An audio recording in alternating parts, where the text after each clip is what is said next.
أعوذ بالله من الشيطان الرجيم. بسم الله الرحمن الرحيم. السلام عليكم ورحمة الله وبركاته.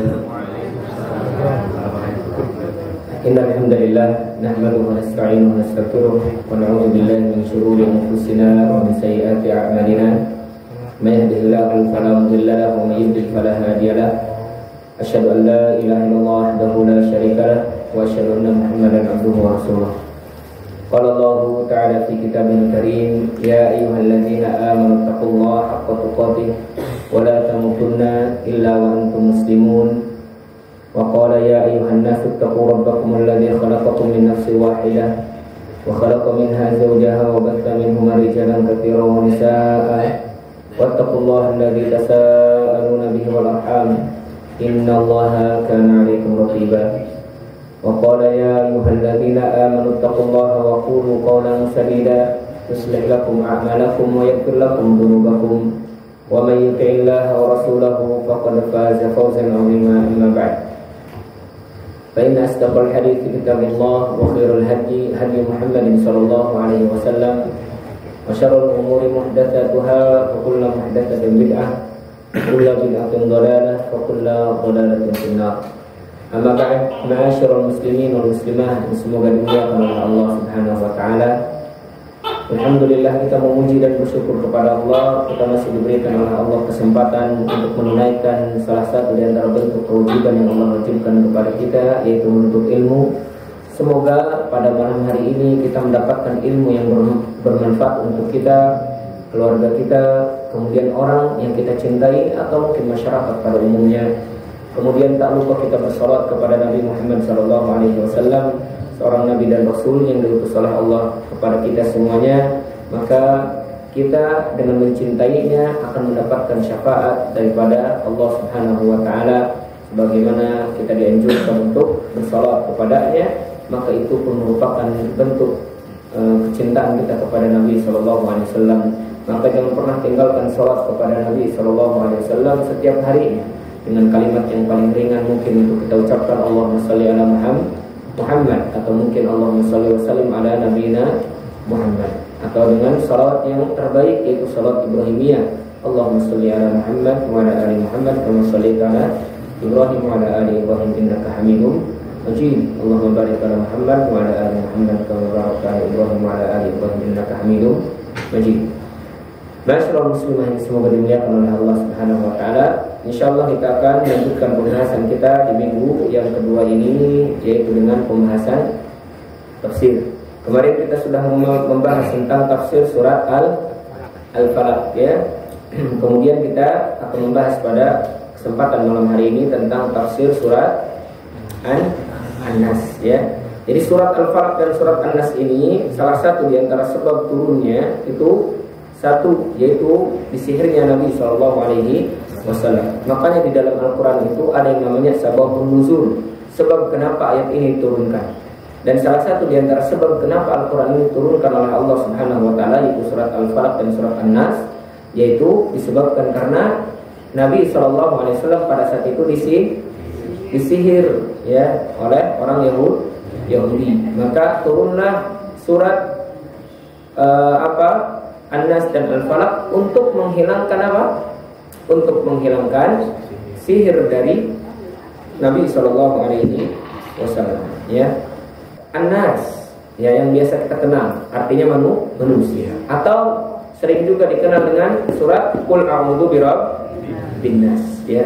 Dan Rasulullah SAW bersabda dalam sebuah riwayat, alam tara ayatan unzilat lailatan lam yura mithlahunna qad.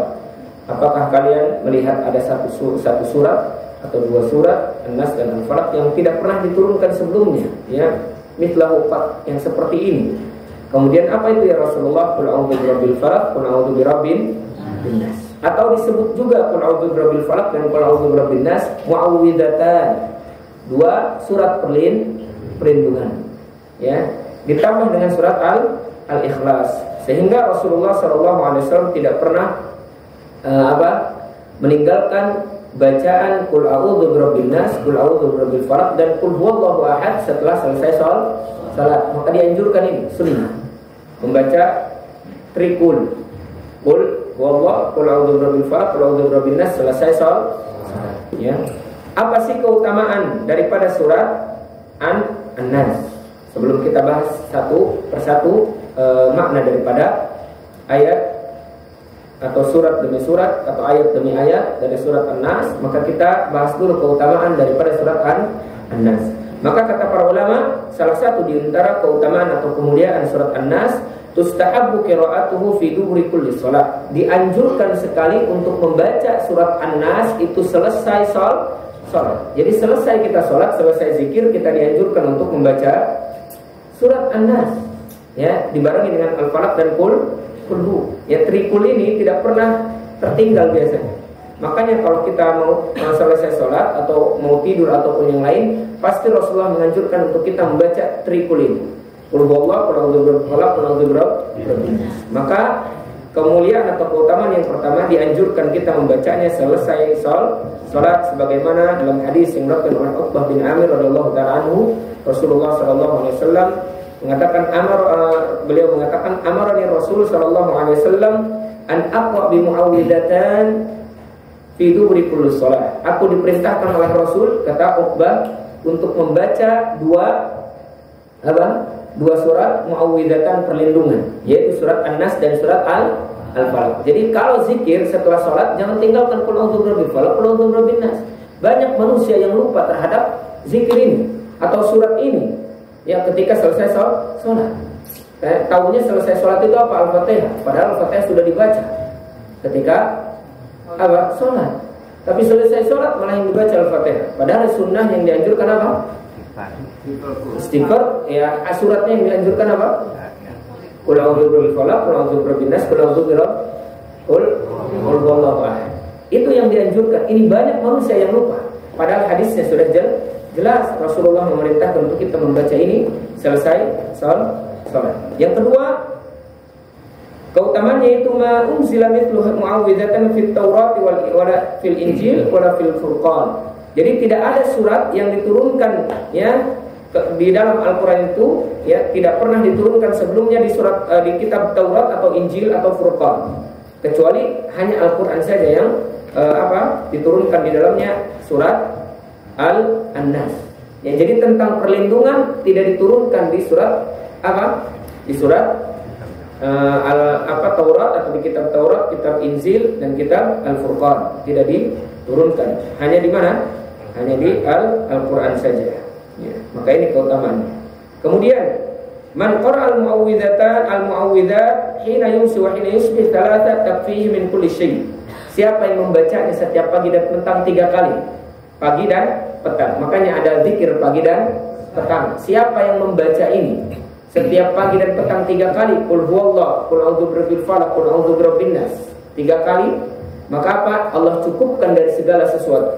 Sebagaimana hadis Rasulullah sallallahu alaihi wasallam, kharajna fi lailatin mutir wa dhulma syadidun natlubu Rasulullah sallallahu alaihi wasallam yusalli lana fa adraktuhu fa qala qul. Ya, kemudian kata Rasulullah, katakan falam aqul syai'an, dan aku tidak mengatakan sesuatu pun, aku hanya terdiam. Kata siapa? Kata Abdullah ibnu Khubayb. Ya, jadi ketika malam hari hujan gelap, aku mencari Rasul, berharap aku bisa mendapatkan jamaah bersama Rasulullah SAW. Ketika aku mendapatkan beliau mengatakan kepadaku, qul, ya katakan, dan aku tidak mengatakan sesuatu pun. Kemudian kata Rasul, summa qala, kemudian Rasul mengatakan qul, ya. Kemudian mengatakan lagi, ucapkan, dan aku tidak berkata apapun. 3 kali Rasul mengatakan demikian. Kemudian Rasul mengatakan qul huwallahu ahad. Wal mu'awwidatan, kemudian qul a'udzu birabbil falaq, qul a'udzu birabbin nas. Siapa yang membaca ini hina tusbih wa hina yumsi 3 marrat takfika min kulli syai', maka Allah akan mencukupkanmu dari segala sesuatu. Kebutuhan apa saja kita, kamu menginginkan apa saja, maka jangan lupa baca qul ya qul hu setiap pagi dan petang. Jangan ditinggalkan ini. Jangan ditinggalkan ya, setiap pagi dan petang 3 kali. Jadi di zikir pagi dan petang itu biasanya ada 3 kali diperintahkan untuk membaca ya. Kemudian keutamaan yang selanjutnya yaitu apa? Karena Nabi sallallahu alaihi wasallam idza ishtaka raqa nafsahu bil muawwidzat. Rasulullah kalau merasa keluh kesah terhadap dirinya atau merasa gak enak badan, ya atau sakit atau yang lainnya, Rasulullah selalu apa? Selalu meruqyah dirinya dengan membaca dua perlindungan ini. Qul a'udzu birabbil falaq, qul a'udzu birabbin nas. Jadi kalau kita mendapatkan sesuatu yang menurut kita nggak nyaman di dalam tubuh kita, maka jangan lupa baca dua surat ini. Dan ini termasuk ruqyah. Jadi jangan pengen diruqyah oleh ustaz, oleh orang yang biasa meruqyah saja. Kita juga bisa meruqyah. Baca itu. Ya, baca. Sebagaimana Rasulullah SAW ketika membacanya beliau meniupkan kemudian mengusapkan sekujur tubuh. Ya. Dan Aisyah radhiyallahu taala anha melakukan demikian juga. Jadi ketika beliau merasakan sakit, beliau membaca apa? Membaca surat Qul a'udzu birabbin nas, Qul a'udzu birabbil falaq, tapi dia meniupkannya ke tangan apa? Ke tangan Rasul, kemudian diusapkan dengan tangan Rasul. Karena apa? Mencari barokah dari tubuhnya Nabi sallallahu alaihi wasallam, ya. Kemudian keutamanya juga Nabi memerintahkan kita untuk membacanya sebelum tidur. Jadi kalau kita mau tidur jangan lupa baca ini.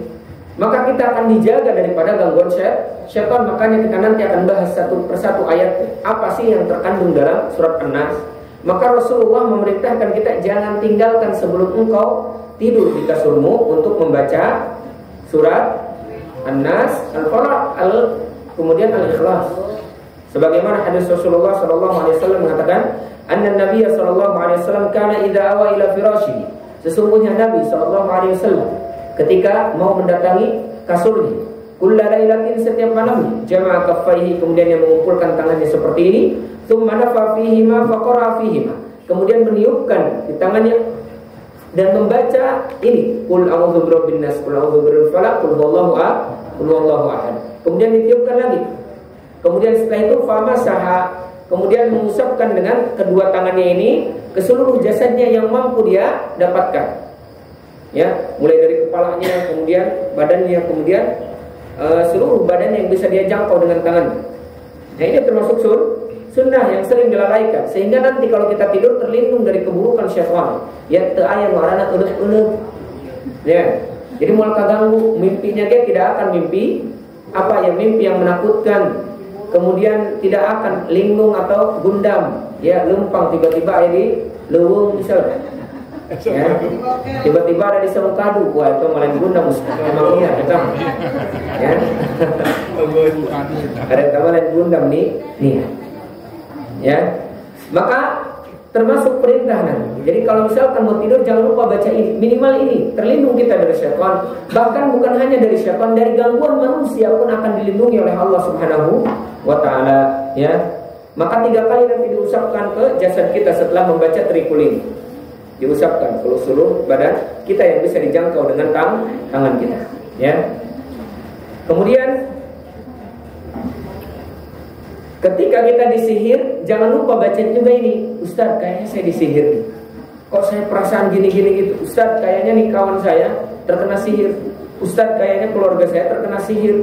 Maka kalau misalkan terkena sihir, entah kalau perempuan misalkan diguna-guna, atau kita misalkan diganggu, atau mungkin kita diteluh atau santet misal, ya. Kalau memang ada, maka baca ini, qul a'udzu birabbil falaq, qul a'udzu birabbin nas, ya. Dibarengi dengan ayat kursi, karena Rasulullah SAW ketika beliau disihir datang 2 malaikat di dalam mimpinya, kemudian membacakan 2 surat ini, qul a'udzu birabbil falaq dan qul a'udzu birabbin nas. Maka Rasulullah tidak pernah meninggalkan 2 surat ini ketika ada keburukan yang menimpa dirinya, ya, entah itu sihir ataupun yang lainnya. Maka ini salah satu di antara manfaat surat Surat Al-Falaq dan surat An-Nas, ya. Jadi ini manfaat daripada surat An-Nas. Kemudian kita masuk ke dalam tafsir surat An-Nas. Kita baca dulu, bismillahirrahmanirrahim. Qul a'udzu birabbin nas, malikin nas, ilahin nas, min syarril waswasil khannas alladzi yuwaswisu fi sudurin nas minal jin dan nas. Ya, apa artinya? Tidak tahu. Baik, kita bahas satu persatu. Surat An-Nas ada berapa ayat? Ada 4 apa ada 5 apa ada 7? Ada berapa? Ada 6. Ya. Ada 6. Jadi surat An-Nas ada 6. Bicara tentang apa sih surat An-Nas? Ternyata An-Nas itu pada umumnya bicara tentang apa? Bicara tentang berlindung daripada keburukan, ya. Jadi lebih kepada apa? Lebih kepada kita berlindung daripada keburukan, terutama keburukan syaitan dan keburukan diri kita. Ini yang dibahas di dalam surat An-Nas, ya. Kemudian apa? Surat An-Nas ini artinya manusia. Dan di dalam ayat pertama Allah Subhanahu wa taala mengatakan qul a'udzu birabbin nas. Katakan aku berlindung. A'udzu artinya aqtasim billah au altaji au atahassan. Artinya aku berlindung kepada Allah. Aku membentengi diriku kepada apa? Dengan memohon bantuan kepada Allah. Aku mengembalikan diriku kepada Allah. Aku meminta penjagaan dari Allah Subhanahu wa taala. Arti a'udzu. Rabbun nas.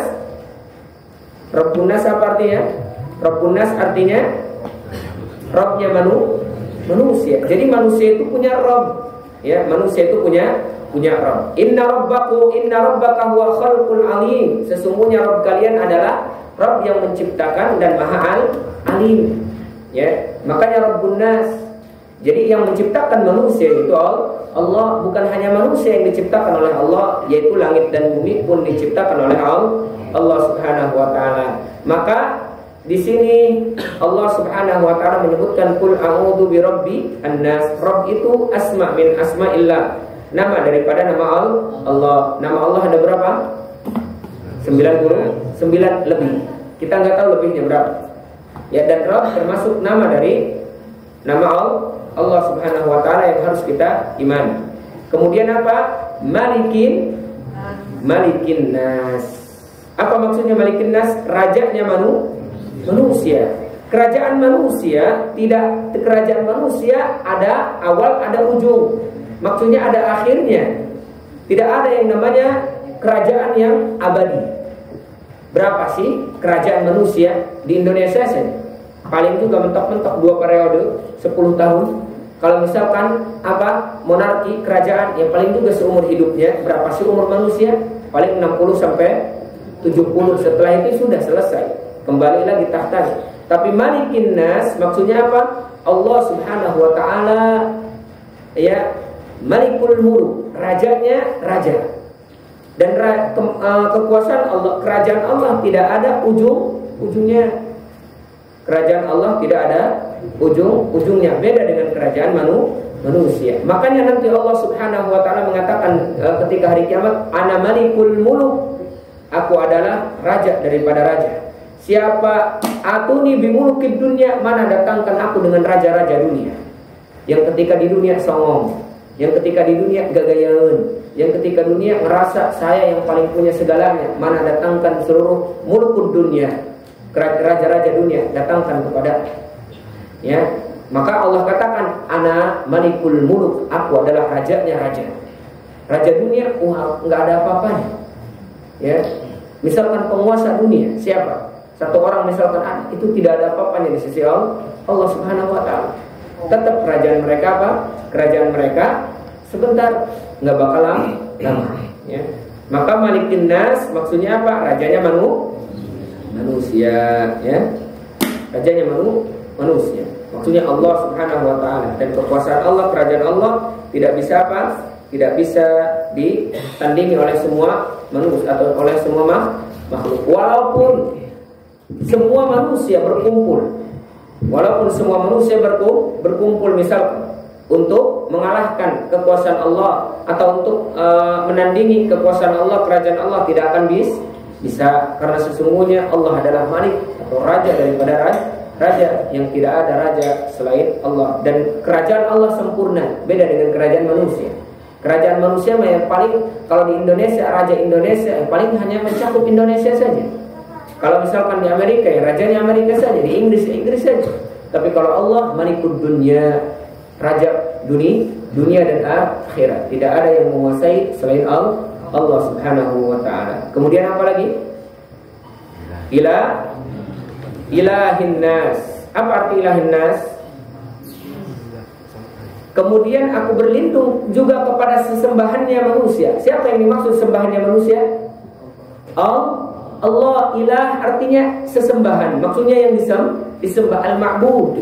Ilah itu artinya al-ma'bud. Maka Allah Subhanahu wa taala adalah sesembahan manusia. Jadi manusia menyembah hanya kepada Allah, maka disebutnya ilahin nas, sesembahannya manusia, yaitu Allah Subhanahu wa taala yang wajib ya kita sembah, tidak boleh ada yang lain. Kemarin kita bahas ya, tidak boleh ada ilah selain Allah, tidak boleh ada yang disembah selain Allah Subhanahu wa taala. Makna daripada ilah al-ma'bud, yang disembah. Maka kalau ada yang disembah, tidak boleh disembah selain Allah Subhanahu wa ta'ala ya. Kemudian ini bantahan kepada orang-orang musyrik. Bantahan kepada orang-orang musyrik. Mereka mengatakan ya bahwasanya Allah Subhanahu wa ta'ala adalah Rabb kita, Tuhan kita. Akan tetapi mereka menyembah kepada selain Allah. Maka mereka mengatakan aja'ala ilaha alihatan ilahan wahida. Orang musyrik itu mengatakan, masa iya kamu punya Tuhan ya, tapi sesembahanmu cuma satu. Jadi orang musyrik itu ngaku Allah yang menciptakan mereka, Allah yang memberikan rezeki kepada mereka, tapi ketika menyembah, mereka bukan hanya menyembah kepada Allah, tapi menyembah juga kepada selain Allah Subhanahu wa ta'ala. Kemudian apa kata mereka? Aja'ala alihatan ilahan wahida. Kemudian apakah engkau hanya menyembah satu Tuhan? Masa sesembahanmu hanya satu doang? Aneh amat. Inna hadza la syai'un ujab. Itu perkara aneh ya. Masa yang kamu sembah cuma satu? Padahal mereka mengatakan Rabb kita Allah, tapi yang disembah banyak. Apakah itu tidak aneh kata mereka?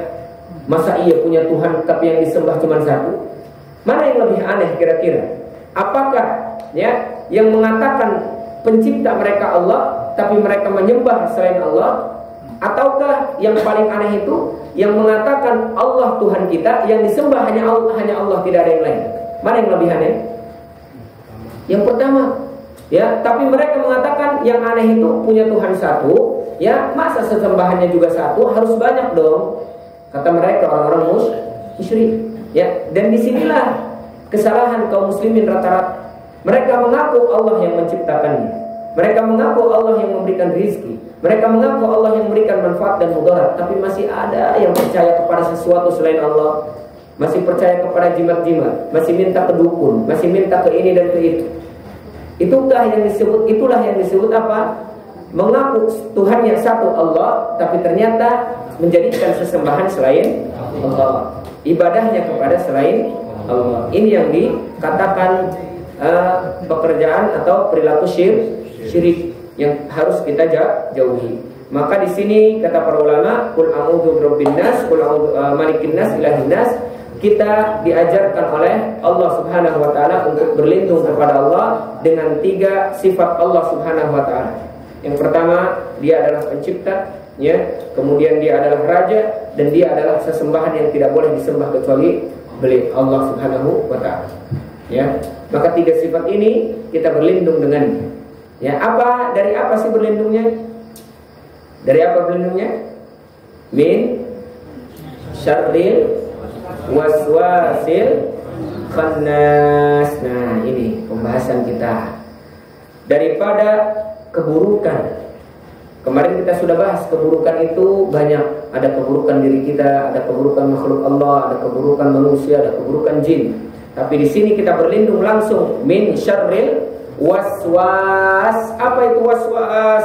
Ya, Imam As-Sa'di mengatakan waswas artinya syaitan juga.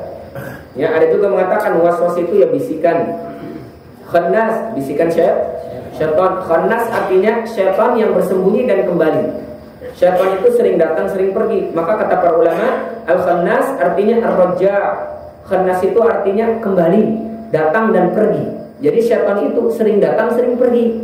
Sebagaimana di dalam riwayatnya, syaitan kalau misalkan azan dikumandangkan pergi lari, ya kocar kacir. Tapi kalau azan sudah berhenti, balik lagi menggoda siapa? Menggoda manusia. Dan kalau sudah menggoda, manusia tergoda, mereka sembunyi. Ya, maka itu arti khannas. Dan waswas itu merupakan apa?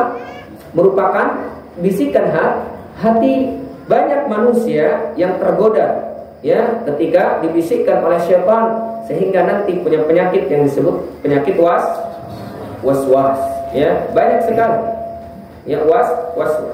Dan bisikan-bisikan syaitan itu banyak. Bisikan syaitan itu banyak.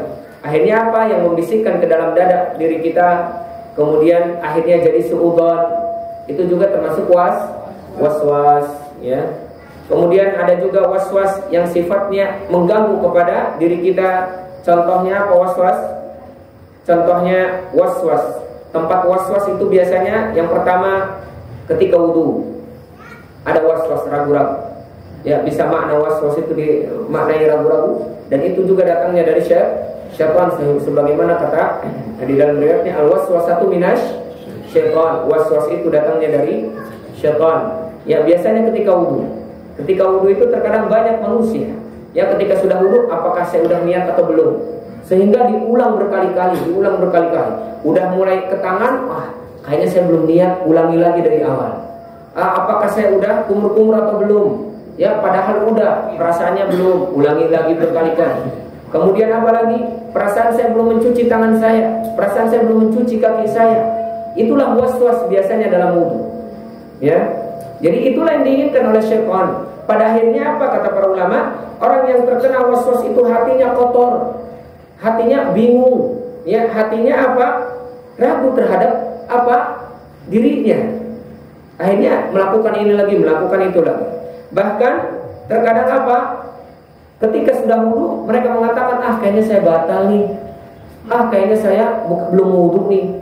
Sampai akhirnya enggak sholat, ya. Ada juga waswas ketika sholat. Kayaknya saya belum niat nih. Akhirnya takbir Allahu Akbar, ulangi lagi Allahu Akbar. Kayaknya saya belum baca Al-Fatihah nih, baca lagi. Kayaknya saya belum ruku nih. Kayaknya saya belum sujud nih. Akhirnya apa? Dilakukan seperti itu oleh syaitan, membisikkan ke dalam hati kita yang namanya waswas. Ya. Atau dalam puasa pun demikian. Udah sahur, kayaknya saya belum sahur. Kayaknya tadi pas udah azan, kayaknya saya belum sahur. Padahal apa? Kayaknya tadi saya sahur belum niat deh. Padahal ketika dia bangun jam 4 itu makan untuk apa? Sahur. Ya. Jadi terkadang syaitan membisikkan di situ waswas nama. Maka hati-hati. Makanya waswas itu dari syaitan. Bahkan jangan yang paling parahnya waswas datang menggerogoti hati manusia dalam kedudukan Nabi SAW. Kayaknya Nabi manusia biasa deh, sama kayak kita. Apa yang diikuti ya? Orang yang udah gak ada. Dia sekarang udah pintar-pintar, zaman canggih. Masa kita harus mengikuti orang yang kuno zaman dulu? Akhirnya apa? Mengatakan Islam itu kuno, yang ngikuti Nabi itu kuno, yang ngikuti Nabi itu kayaknya ketinggalan. Akhirnya mereka ragu, waswas awalnya.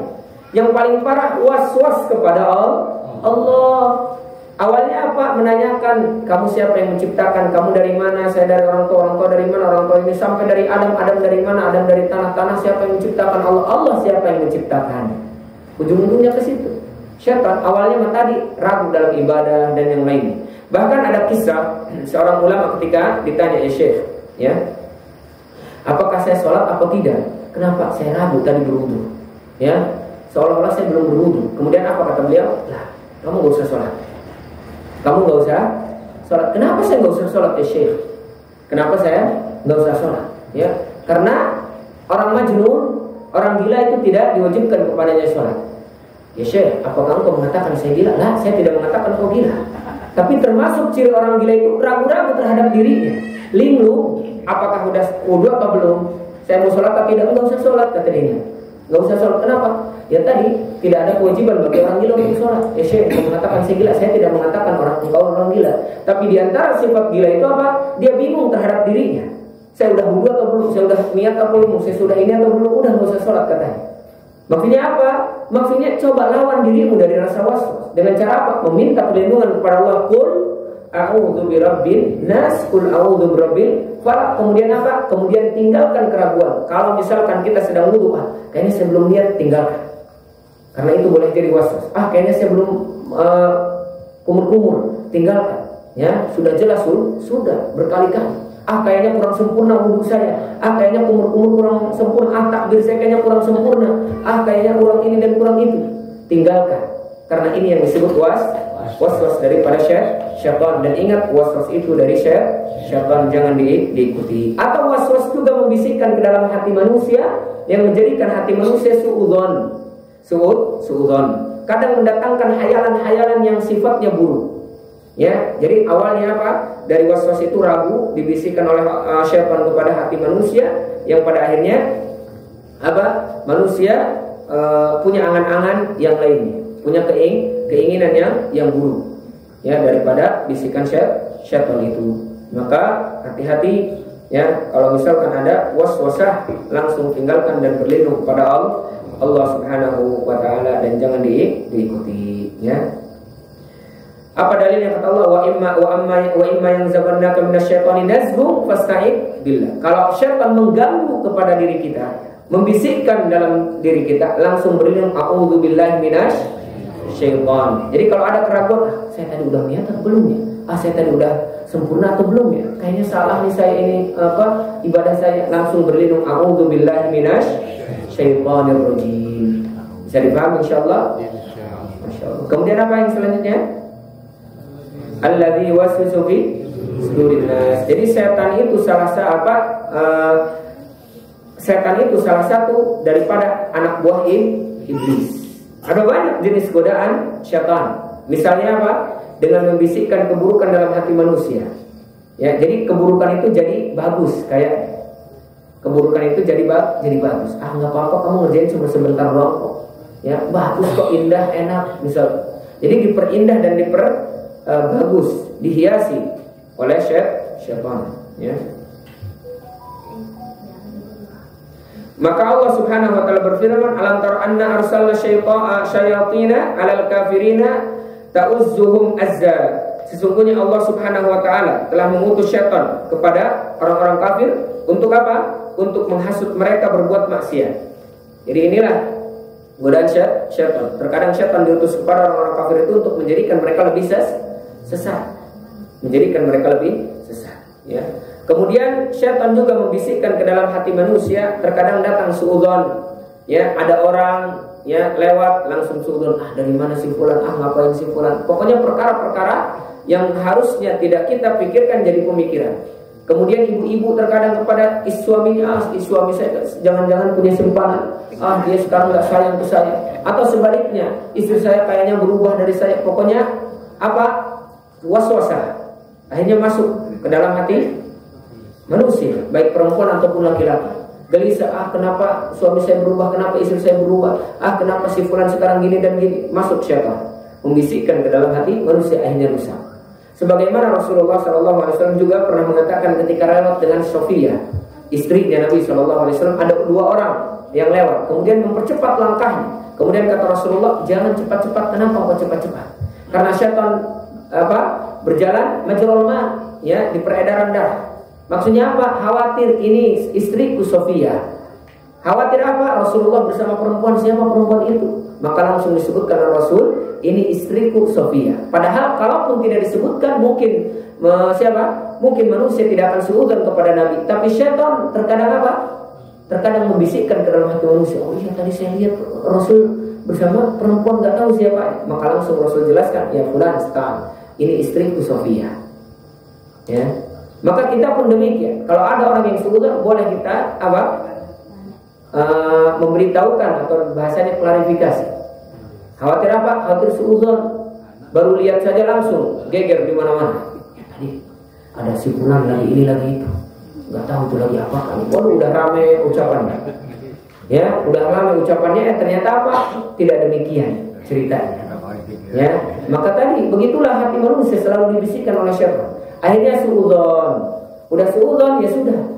Ya, maka bolehnya di sini klarifikasi daripada orang yang mungkin ya dipandang manusia atau disuudzoni oleh manusia. Ya, boleh klarifikasi untuk memperbaiki, karena terkadang hati dibisikkan oleh syaitan, sehingga kalau tidak diklarifikasi dia akan tetap berpendapat demikian. Ya, tapi ingat, Di sini juga dalil bahwasanya manusia tidak boleh suudzon, tidak boleh punya prasangka kepada manusia. Enggak boleh prasangka buruk kepada manusia. Apa kata Rasulullah SAW? Iyyakum wadzan fa inna dzan aqdamul hadis. Ya, sesungguhnya hati-hati, waspada daripada prasangka. Sesungguhnya prasangka itu adalah perkataan yang paling dusta. Ya, maka jangan Jangan kita berprasangka buruk kepada manusia. Prasangka baik terus kepada manusia. Ya. Kemudian apa lagi? Yang terakhir, minal jinnati wan nas, daripada godaan jin dan manusia. Apa di sini yang bisa kita ambil? Ternyata waswasah, godaan itu bisa datangnya dari jin dan manusia. Atau tafsir yang kedua, godaan itu sama jin menggoda jinnya lagi, manusia menggoda manusia. Maksudnya apa? Manusia buruk menggoda manusia, jin yang buruk menggoda jin. Ya, maka di sini makna dua, minal jinnati wan nas, karena jin pun apa? Karena jin pun diberikan beban syariat oleh Allah. Jadi terkadang di antara jin juga ada yang saling Ada yang saling menghasut satu sama lain. Ya, jadi bukan jin kepada manusia saja, ternyata sesama jin pun saling menghasut. Makanya di sini perlu kita ketahui juga ternyata jin itu atau iblis itu bagian daripada jin. Ingat, iblis itu bagian daripada jin, bosnya jin, iblis. Dan iblis tidak akan pernah mati, beda dengan jin-jin yang lain. Jadi yang tidak mati itu siapa? Hanya iblis. Adapun jin-jin yang lain, kata para ulama, dia meninggal sama seperti manusia. Hanya saja umurnya panjang. Ya, hanya saja yang tidak mati siapa? Iblis. Dan iblis itu termasuk jin, termasuk golongan jin. Ya, apa kata Allah dalam Al-Quran surat Al-Kahfi? Ya, kana minal jinni fa fasaqa an amri rabbi. Iblis itu termasuk jin dan dia fusuk terhadap atau fasik terhadap perintah Rabb-nya. Ya, maka syaitan itu sifat. Jadi siapa saja yang punya sifat membangkang kepada Allah dan Rasulnya, maka itu syaitan. Makanya disebutkan syaitan itu dari golongan jin dan manusia. Jadi syaitan itu sifat. Jadi wajar kalau ada manusia sering mengatakan kepada orang lain yang kurang lebih sifatnya seperti syaitan dengan kalimat syaitan wasia. Benar? Ya, benar kan?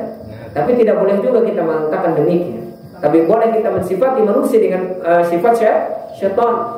Kalau misalkan dia memiliki sifat tersebut yang membangkang kepada Allah, ya. Apa kata Allah dalam Al-Quran dalilnya? Wa kadzalika ja'alna likulli nabiyyin aduwwas syayatinal insi wal jinni. Sesungguhnya kami jadikan bagi tiap-tiap nabi itu musuh, yaitu setan dari jenis manusia dan setan dari jenis jin. Berarti jin kalau misalkan dia buruk maka disebut syaitan. Manusia kalau dia buruk disebut temannya setan, ya.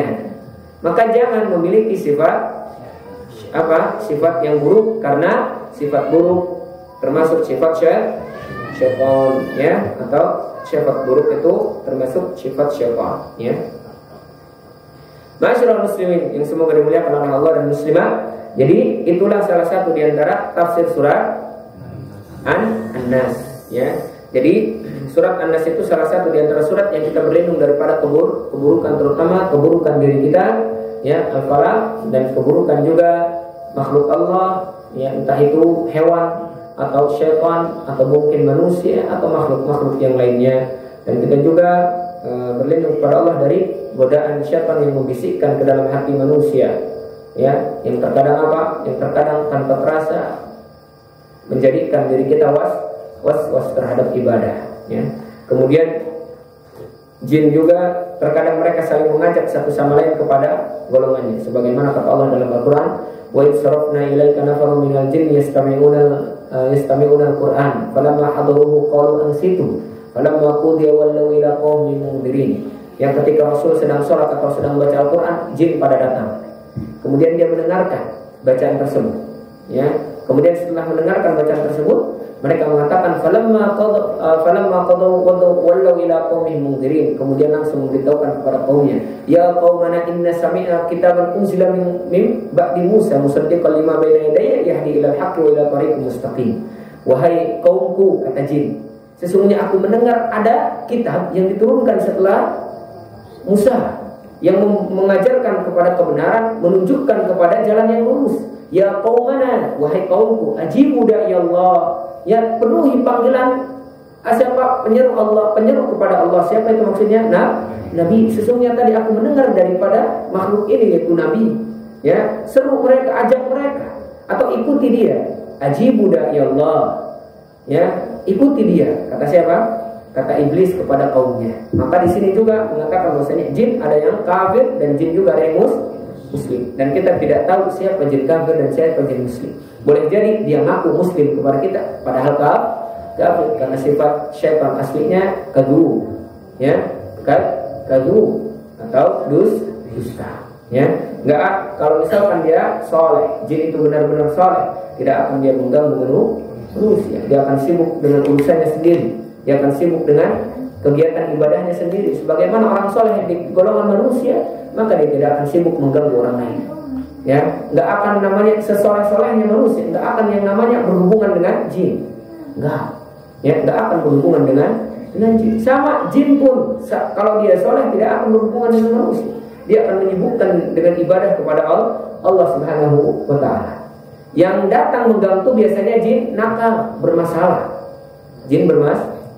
Makanya pernah diikat oleh Nabi SAW di tiang Masjid Nabawi, ya, supaya kelihatan oleh siapa? Oleh manusia, ya, ketika subuh hari. Ternyata dilepaskan sebelum datang subuh, dilepaskan oleh Nabi.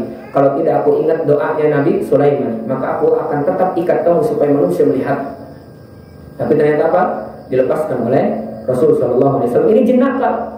Jadi bohong kalau misalkan manusia berteman dengan jin, bohong. Ya, antara bermasalah itu orangnya atau jinnya yang bermasalah. Ya, maka inilah kata para ulama, tak mungkin dua kabilah gaib dengan yang nampak bersatu. Maka tidak bisa. Siapa kecuali siapa yang menyatukan Nabi Sulaiman dan Rasul Shallallahu Alaihi Wasallam. Jadi apa, fokuslah kita kepada ibadah kita dan kita berlindung daripada gangguan jin yang buruk, ya, yang nakal, yang memiliki sifat syaitan, ya, yang memiliki sifat buruk. Berlindung dengan bacaan Qul a'udzu birabbil falaq, Qul a'udzu birabbin nas, dan jangan pernah ditinggalkan sebelum tidur baca ayat kursi, kemudian 2 surat ini Al-Ikhlas, kemudian Al-Falaq dan An-Nas, ya. Ini yang terpenting 2 surat. Berlindung daripada keburukan. Jadi kalau was-was baca surat Qul a'udzu birabbin nas supaya kita tidak was-was. Bisa dipahami insyaallah. Alhamdulillah, semoga Allah Subhanahu wa Ta'ala selalu memberikan kepada kita istiqomah untuk menuntut ilmu dan dijauhkan daripada gangguan syaitan, dijauhkan daripada keburukan makhluk Allah yang lainnya. Aku qouli hadza fastaghfirullah li wa lakum wa lisa'iril muslimin wal muslimat min kulli dhanbin khata' fastaghfiruhu innahu ghafurur rahim. Wassalamualaikum warahmatullahi wabarakatuh.